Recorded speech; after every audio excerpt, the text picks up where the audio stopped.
Hey guys, thank you very much. Thanks for coming.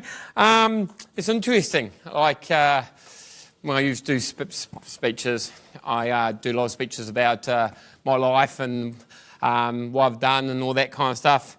I haven't really done one all about taboo. So I've been with Hal for 17 to 18 years. We've been together for 21 years altogether.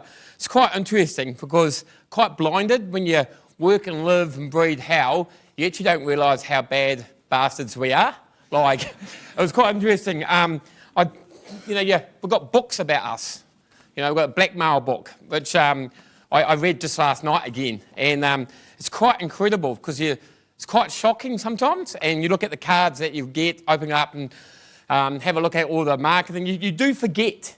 And the thing about taboo, it couldn't be a better subject for me to talk about because it made hell at the start, but actually we almost got ruined because of taboo marketing, because we got so focused on shock and awe and upsetting people that we thought were so cool, and we were out of control. We weren't professional enough. And this is going to be really honest chat about hell, and even with your questions, I'm going to be really straight up. I don't want to shock or offend anybody, but it's best to tell the truth about the brand, because a lot of people actually don't realise how close we were of actually collapsing. And why we collapse is because of taboo marketing.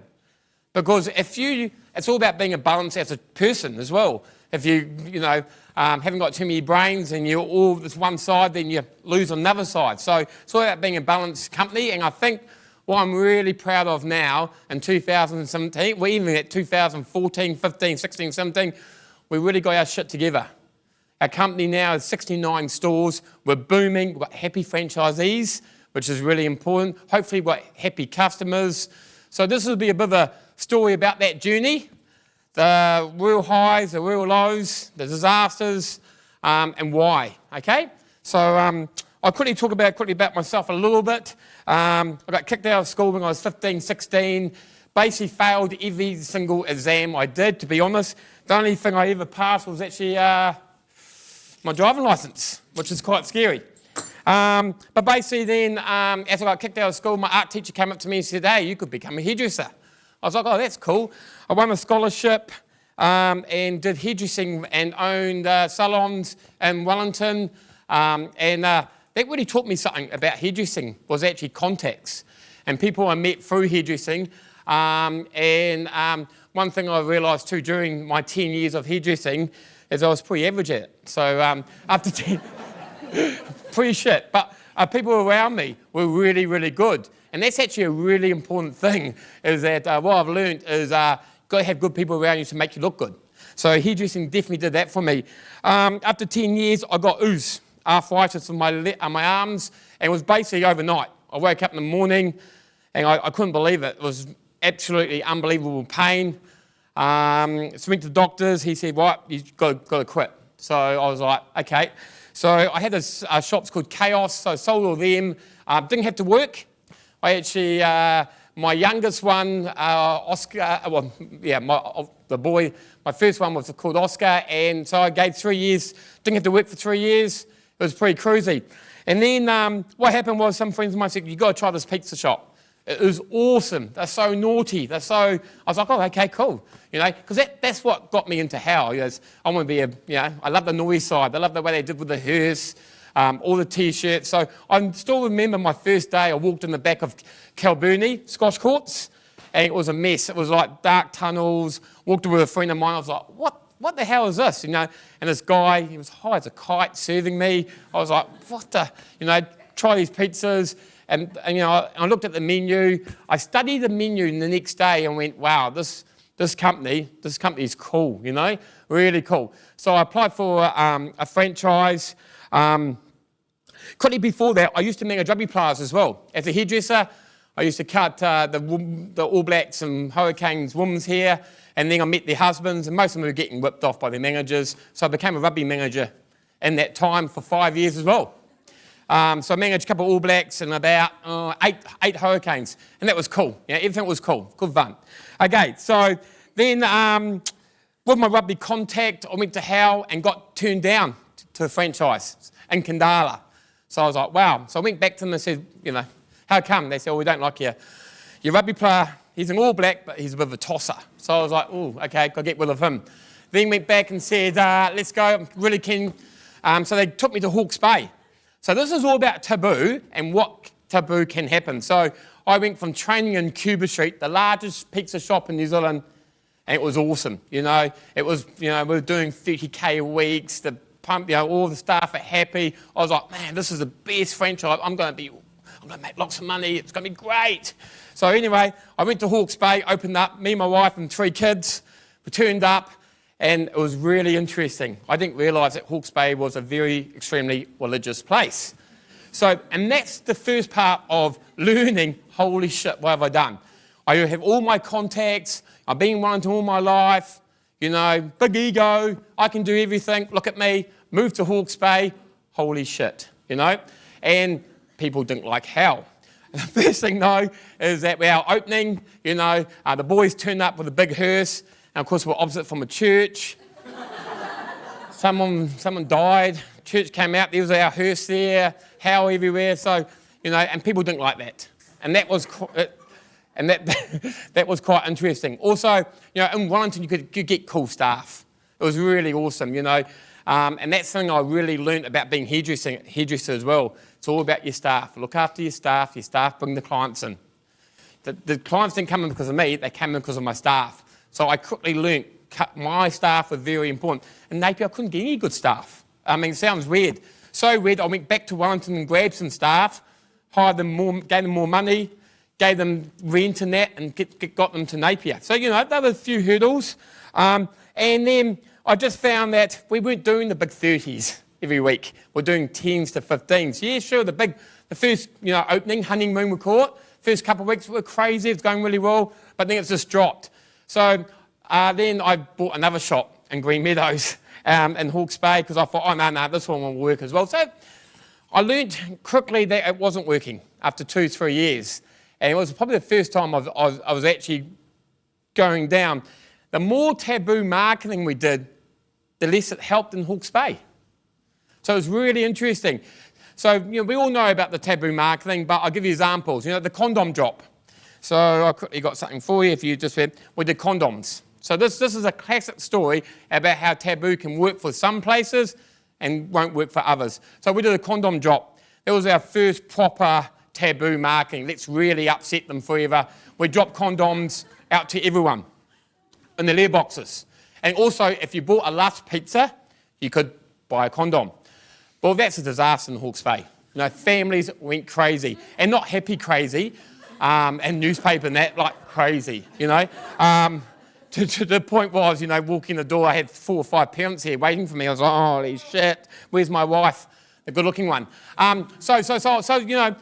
That was, to be honest, I left Hawke's Bay with pretty, not too happy times, lost a lot of money, I had houses everywhere, investments, that's all cool, but, I've got to be honest, I was failing everywhere you go. So I went to the boys and said, maybe hell's not me. Maybe it's time to leave. And they said, don't be silly, buy a big shop in Cuba Street. Oh, okay, that's cool. The boys were thinking about selling up and going to London. I said, cool as, that's cool. So I brought back the shop that I trained in, and man, everything was rosy. We really caned it. I was very lucky. I had a brother who's the chairman of KPMG New Zealand. He had the contacts for Africa. He said, you look after the contacts, send the emails out. Suddenly we've got all the big businesses in Wellington, the Telecom, the Sparks, New Zealand Rugby, Vodafone, you name it, they all came in. We really started looking after our clients, gave them, discount accounts. Then I started inventing new products in Cuba Street. So I was really lucky. I had really good staff around me. So when I went back into Cuba Street, it was quite weird because I looked around and I thought, how good is my staff? I had 3 women managers and they can do 3 things at once. I can't even do 1 thing at once, And like my wife and I, it was a lot of like, wow, this is so great. And that's the thing about everything, is like, if you've got time to market, you can actually smash it. And that's what we did. Basically all my marketing was looking after the customers. I invented hell checks. I did hell tokens. I rang up my clients and all that. And we learned, the more we looked after our clients, the bigger the shop got. The shop got huge. I was there for 5 years. My wife and I, staff numbers grew to 74. and we were just smashing it. Not only were the busiest health pizza shop in New Zealand, we're the busiest pizza shop in New Zealand. You know, it was really good. But the marketing was still good. Every time we did taboo marketing, like the George Bush's billboards, or we stuff out of the blue, the more busy that we got. It's quite weird. Like, I'll give you an example in Wellington. When we did our first price increase, you know, the shops in Hawke's Bay and the shops in small towns like Invercargill or New Plymouth or Palmy, they dropped because the price went up. But in Wellington, it was like a cult because it was born in Wellington. And so our sales went crazy. So it was amazing, you know. And that's what really grew, is that, my clients treat hell pizza like fish and chips. Every Friday night, they get their hell pizza. And that's that cult in Wellington. 14 shops, even now, do extremely, extremely well because it was born here. People remember how really fondly in Wellington. And the marketing can be quite shocking, can be quite upsetting. So this is where the story begins, to be honest. I, after 5 years in Wellington, sold it for extremely good money to people that work for me. And then just before I sold, I went to the boys and said, look, I'm thinking about leaving altogether. I've got another job offer and some other opportunities. And they said, how about doing the role at Hell Pizza Marketing? I said, well, I've got no degree, I've got nothing. Are you sure? And they said, yeah, we'll give you 1 year apprenticeship, and then you take over that year apprenticeship and you become full-time Hell Pizza Marketing. I said, great, this is fantastic. But when I walked into that office, and that was where I would have lied, about a month later, I noticed things in head office that, as a franchisee, I didn't really see, but there was clashing egos. We had 3 partners, Stu and Cullum, who I was very fondly got on well, and they've helped me out from Napier to Cuba, and I had this big thing with them, friendship. And then we had this guy in Auckland, Ryan Powell, Otis, and he was a bully. He absolutely believed in taboo marketing. He absolutely believed, not just taboo, but I had to upset people. The more females I upset, the more males will come to my shop. And then we started clashing. He started becoming a bully. And he started upsetting franchisees. So as an employee, I had to keep quiet. I didn't want to lose my job and all that kind of stuff. But you really saw the way where Hell was heading. Because this is after they sold to Burger King. Burger King then was going down. They bought off Burger King. So they came back from London. So in that time, and then working for them, suddenly we made big mistakes. And the franchisees had enough. They went to TV. And they said, right, TV absolutely smashed us. And without a word of a lie, the next week our sales were down by 30%. So you imagine being a marketer, just started my job, I've started getting all these phone calls from franchisees going, holy shit. The boys, Cullum and Stu, knew they had to kick out the cancer. They knew they had to kick out Ryan Powell. It was a point where, the next level was going to be terrible. Then we threw something on Facebook, and once again, Ryan decided to shock more people. And the Facebook thing was a disaster. And that's what we learned about social media, which I'll talk about more, about advertising. Social media is great when you're on a high. When you're on a low, mate, it's everyone coming at you. People who didn't even know about Hell jumped on and told us how big of bastards we were. And suddenly sales dropped even more. Honestly, it was, we had people come and stay with us, owners of shops, and they were crying at night time. I wake up in the morning, they were crying in the morning. My wife was talking to them. I was living a nightmare. Basically, thank goodness, Ryan left. The boys brought him out. He left. And suddenly we went, wow, what are we going to do? We got a general manager in, a guy called Ben Cumming, and he used to work for Hell as a driver. And suddenly we had to have a plan. And this is where I turned around and Ben and I started speaking to each other and said, we need to change Hell altogether. We need to go through something that we've never done before, is actually be nice to our customers, be nice to our franchisees, but also have balancing marketing. So I started focusing on probably the assets that I've learnt is start getting into relationships. We started going with people like New Zealand Police, New Zealand Army.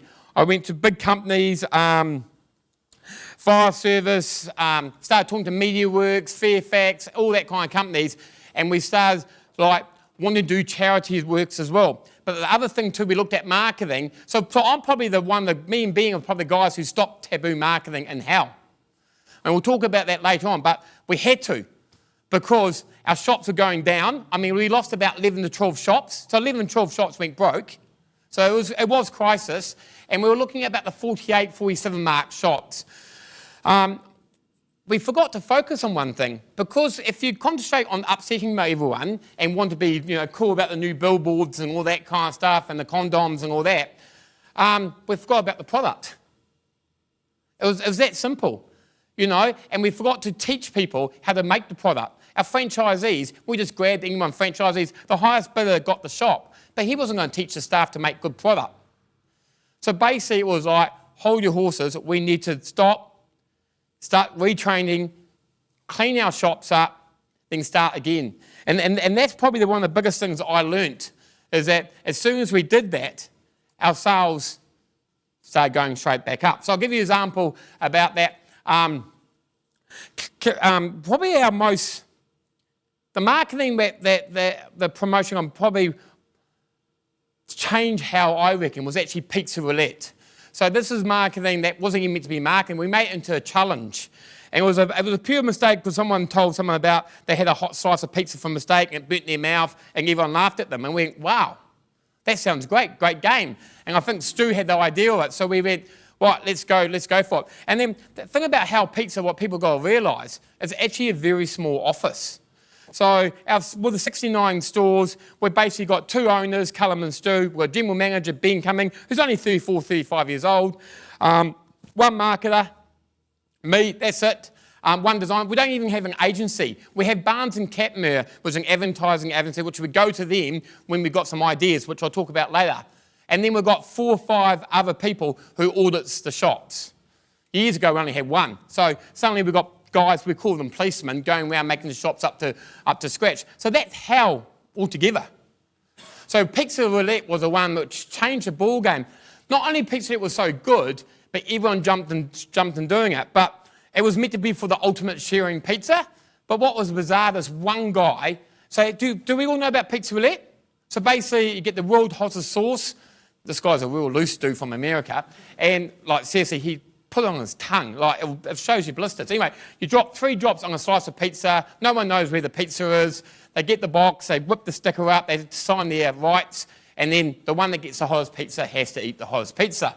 But it was crazy. Social media went mental. Facebook was huge, absolutely huge. We had one guy who filmed himself playing the game by himself. Males can do that, but you're going to lose, buddy. And his mum walked in, and serious enough, that if it was so good, I actually put it on TV, because it was so good and so funny. Our sales went for the roof, though. We had an instant increase of over 30 to 35%. And the great thing about it was all the shops. It was so good that we actually ran our stock a couple of times. So that was, bam, we started seeing things going back up. Good marketing, not upsetting too many people was the way to go, okay? So then we decided to do the rabbit billboard. Now, the rabbit billboard was an instant thing about how marketing, that you can think of a product. So basically, my dad's a farmer, and rabbits are a pest, and they want to kill them. And in fact, in South Island, farmers are known to finish their night at work, jump on the porch with a gun, and shooting at rabbits, actually for killing the pests. So we went to Barnes and Capmere, which is the agency I talked to you about, that we probably use only about once a year or once every 2 years. And we said, look, we want to do this rabbit billboard. Have you got an idea? And they said, right, we think you should do a rabbit billboard. So we did this in Auckland, and we had no idea what was going to happen. That day, someone said, have you seen your Facebook posts? And we had to look at our Facebook, there was 4,000 to 5,000 comments. People were going crazy because, remember I said to you about what happens in small towns and what happens in big cities is so different cultures. Well, we had only one billboard, and that was in Simon Street, I think, and of course people did not like rabbit skins. We're so proud of that this is in our head office. So you walk in our head office, this is our actually billboard in there. So it's a proper skins. The rabbit we used on our pizza. and we just put new for Easter, rabbit pizza made from real rabbit like this billboard. Jesus, we sold out in 5 days. Absolutely, it was meant to be a 6-week promotion. So people thought that was taboo. We thought it was normal because these are pests. It was on the Time magazine. It made I kid you not, made over 20 news channels. We just couldn't believe we had to ring up and get more rabbit. These poor farmers were going 24 hours a day with the guns, and we said, please don't smoke the dope beforehand, because they was telling us how they do it for fun. We're like, no, don't kill anyone, just get the rabbits. And then that's how crazy it was. And it was our number one promotion. And suddenly, new store owners, new people want to own How. Suddenly, we were proud to be How again. And we did other little things too, and this is what we do at How. We're just really weird. Like, I said to my boy one day, oh, can you just do a rabbit card, Easter card, and show me? And he was like 8 years old. He's my old autistic boy. And he did an 8-year-old, did a card. And I went, oh, that's cool. So we printed it 1 million times and just sent it to everyone in the letter boxes. And what it was, everyone thought it was like the Easter card that their children made for them or something. When they opened it up, it said, hey, we've got rabbit pizza back on stock. Come and get some. I think we had so many complaints from that rabbit billboard. But my kid, and that card too, my kid was so proud. He went to school one day to tell them that, oh, I made this card and Dad printed it 1 million times. And the kids teased him. So I had to go to school and tell everyone that's true. Not even the principal believed me. When I said, no, it's true. That card was printed 1 million times. So he's still got that at home. He's 15 now. So it's pretty cool. So that was really cool. And then we thought, well, it's all about the product, guys. We've got to move on about the products. There's 2 things that critical products is. Our number 1 selling product became Holy Duck. This is where we decided to go to the next level because we knew Domino's and Pete's Hut was fighting over $5 scraps. That's when it started coming. So we had a meeting. I said, guys, we had to go up. And also we've got to start looking after the female clientele. We're still missing the point. We're still males like this. But it's the females that became the number 1 voter. We've got to start looking at them. And that we were on the same side. Had a meeting, lasted 5 minutes. What? We're doing super gourmet pizzas.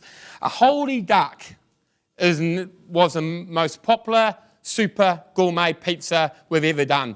And there's reasons why, without even realising it. It wasn't about the marketing. Once again, it was about the product.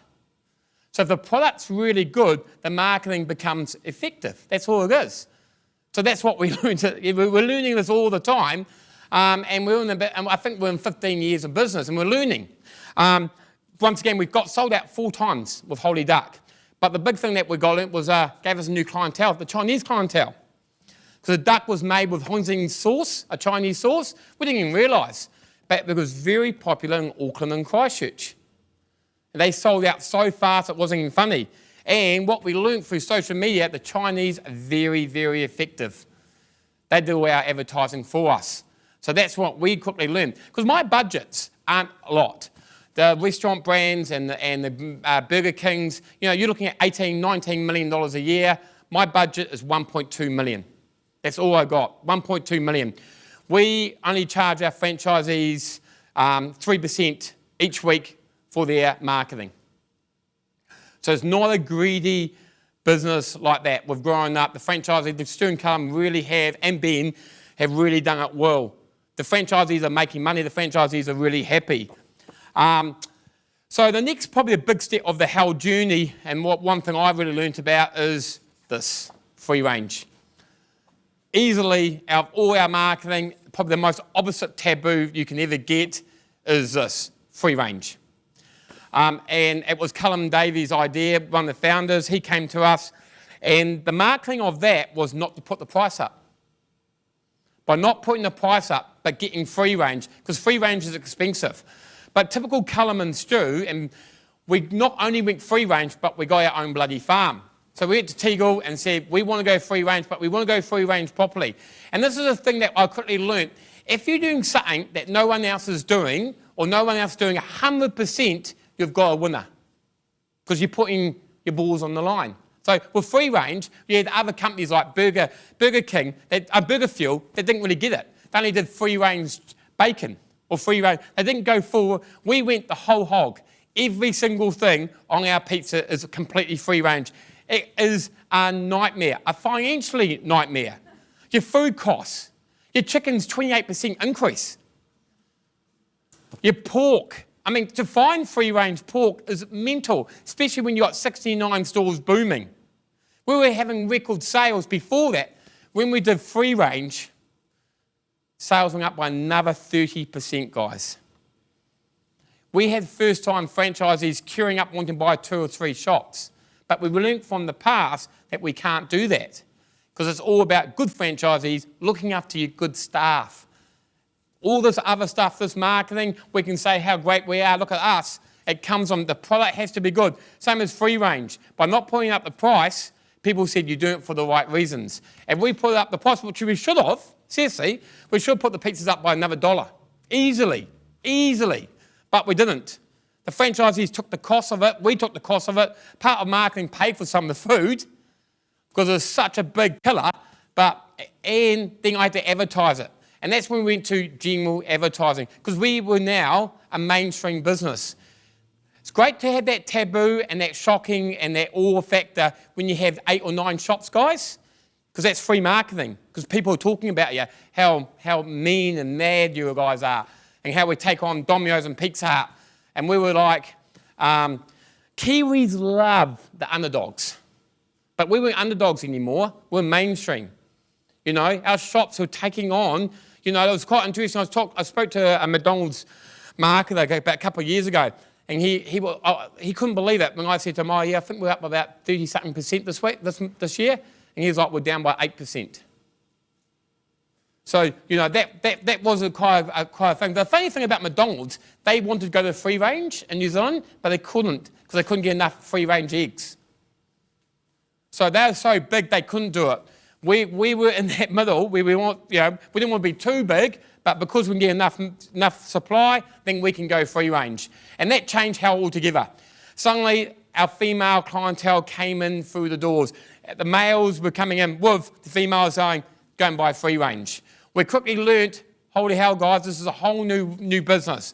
So this is why we went studying gluten-free, the vegans, huge clientele, but we never hugged them. Once you showed that you cared about them and that you were focusing on them, then the sales came straight through. The demand was huge. So that's another thing that we learnt. And it's quite easy with the vegans. I'll give you an example about the vegans and quickly terms about marketing. There's a vegan day. And all I did was rang up all the vegan societies, seriously, and said, we'll shout your pizzas. We'll give you 10 pizzas, 10 vegan pizzas each. They threw it on Facebook. That day, our vegan pizzas went up by 400%. Holy shit. We didn't even know we had that clientele, that intelligent clientele. Because we were too focused years ago of upsetting people. I quickly just want to talk about one thing, because I know my time's running out, which I knew was going to happen. But one thing Hal learnt through Callum and Stu and Ben, and that we could teach them about marketing is when we did charity work and when we went out there and did Satan's Little Helper, which is like our community work, the people realise that Hal are a grown up, mature enough business now. And sometimes as a marketer, you can think about ways of upsetting people and all that, but if you do things good, then it's amazing what the success is. I want to tell you the story. I went to coffee one day, coffee morning, sat there, had coffee. 2 months, saw this 2 women sitting next to me and they were crying. One of them was crying. I was like, holy shit. So she kept on crying. So I ring up to her and say, is everything all right? Are you okay? Yeah, that's cool. Just meet back. She's still crying. And then I was thinking, is there someone outside? Is it a stalker? What the hell's going on? So I ring up to her and say, hey, seriously, girls, what's happening? Honestly, I think I can help, you know. We know the police, we know that. And she goes, oh, no. We just lost our sponsor. I said, what are you talking about? I mean, wow, they were crying over a sponsor? It's pretty cool shit, you know. And they're New Zealand Libraries. New Zealand, they were Lenser Book Awards. And I knew someone that they knew who came up and she said, oh, yeah, no, these are book awards. I said, well, come to my office this morning, see what we can do. And they lost their sponsor, and I said, oh, we'll do it. They said, we haven't talked about the price. I said, no, we'll do something. Sat down, had a 25-minute speech. They were amazing, passionate people. Some were volunteers. It was an incredible story. So then I committed and said yes, and then I thought, what the hell are we going to do this, you know? And seriously, I got home, and this is amazing. Got home, and my wife said, I've got a few problems with the youngest kid, Zico. He's getting bullied because he goes to the library too much. I went, holy hell, I just had a meeting this morning about books and libraries, and this afternoon my boy's getting bullied about going to the library. So this is what we did. We did this thing where we decided to go out to New Zealand and have this book challenge. It's a wheel, okay, where kids read 8 books. If they read 8 books, they get a free hell pizza. Holy hell. Guys, guess what? We've been doing this for 3 years. This year we're in over 1,200 libraries. Last year we gave away, seriously, 250 wheels. It's a no-brainer for us because it's getting kids to read. And just in case you think we're doing it just for the pizza, hell no. See what I did there? Hell no? Okay. Nah, I thought I threw that really weak pun in there. No, and in all seriousness, we take our caravans all around these places. And I want to quickly tell you this amazing story. This story is all about hell now. Okay, so this guy drives all the way to Gisborne, okay? We don't have a hell pizza shop there. All these kids are waiting up for their pizzas. They had to be there at 2 o'clock. We had 400 kids. They made 400 snack-sized pizzas. He went to close up. As he was closing up the caravan, this mungle mob came in. Full tattoo mungle mob. Tattoo. The guy, little white boy like me, looks at him and went, holy shit, what have I got here? He said, are you closing or opening? He said, well, we've been here for 4 hours. Hello? He said, my son here's got his book wheel. The boy goes, I open. I wonder why. And he opened up, and the mungle mob guy said to him, and now he's teaching me to read. Now, how's that? That guy comes back, he sends emails to everyone saying, hey, cool. I know this meeting's about taboo, and I know you probably want to know all about the bad shit that we did, but the fact is, we nearly got screwed by it. We nearly lost everyone because we weren't thinking outside the window of looking at our customers. Customers don't always want shocking mark. In fact, they start protesting. Fact is that when we start focusing on people, on our franchisees, on our staff, which is our number one key, make good products, and we better our products by it, then we become more successful. Cool? Thanks so much.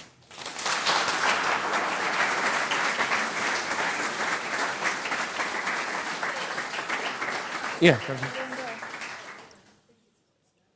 Yay, thank you. And question. Any questions? How many of you want questions and how many need to go to work? Do I go over time like usual? I always speak too much. Has anyone got questions? Bugs on pizza going to be a thing? What's that? Bugs on pizza going to be a thing? Bugs. Oh, yeah. How do you know that? I work at Resin. Oh, yeah. Yep. We're looking at things like that. I mean, some of the stuff we're doing now is improving the product. Insects are really there though. That's the thing. So we tried these chocolate spiders and all that kind of stuff. I'll tell you a quick story about that though. We did this one, and there's these big nasty insects. And honestly, I was like I was on speed. I had 2 of them, and then I started sweating heaps. Got in the car, and I was like, holy shit, I'm on magic mushrooms when I was young as a hairdresser. So you've got to be really careful. We've got to really make sure that it's the right thing to do. Also, it's all about the costs. We've got a new pizza coming up soon, which will be the healthiest pizza in one soon. And the cost is so dear if you go outside too much, because it's all about supply and demand. But insects, cool. Hi. Correct me if I'm wrong, but was there any controversy about giving younger kids your pizza in that book? Yeah. I mean, funny, because I've been in hell for 17 years, you forget about so much stuff. Like I was saying, I read that book and just went, holy shit, look how many people would complain. Look, I mean, did you know we've got 6 death threats on one rabbit billboard? 6 people threatening us, and actually really getting personal. So, when someone does complain, sometimes it goes over our head, but it was one lady. But the fact when we did this book launch, Lenza, I should have told the story, when we did it with them, they said to us, we need brand awareness. That's why they did it. They didn't do it for the money. It wasn't much money.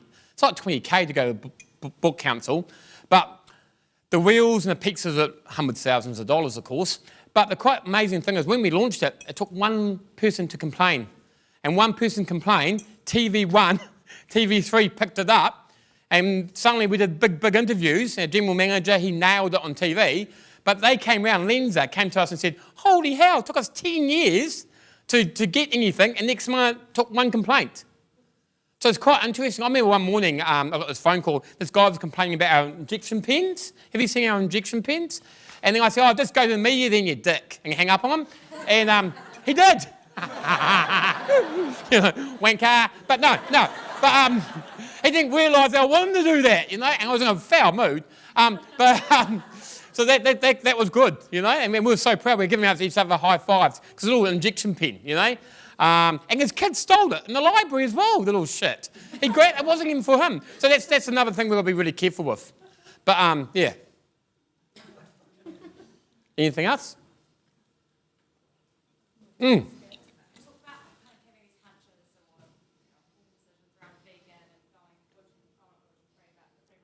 Oh, yep. Oh, my goodness. Yeah, I mean, disasters I've done is unbelievable. That's another thing too. We'll be here for another 2 hours if I tell all the mistakes I made, all these things I thought was going to be the next big. Corn, Quorn. It's really big in London. And we thought it's going to change the world. We're going to do it once again. And we invested a lot of money. And so much so we changed our meat benches.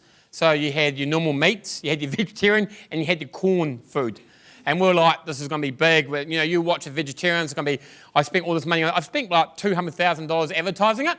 And then on Friday night, we wait and get the results. They come on the phone. It's quite incredible. The technology we got on how is amazing on our phones. So it's just, we can find out by touch of a button, all our sales, how many products we're selling.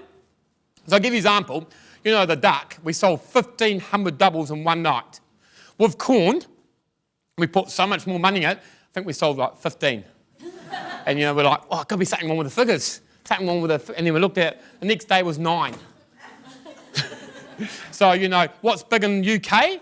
Because corn is really big in the UK. And that's what we thought, oh, well, you know, we'll do it now.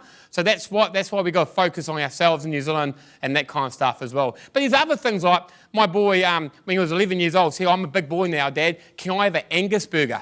This is when we were at McDonald's. And I was like, Angus burger? Because you have a Big Mac, darling. No, I'm going to be a big boy. So I went back to the guys and said, we have to change our number one product, Luss, into something else. And Ben, the general manager, said, oh, let's put Burmese sauce and throw some steak on it. Oh, let's call it Luss Deluxe. We launched it, didn't think anything about it, went crazy. Our number one pizza became number one and number two pizzas.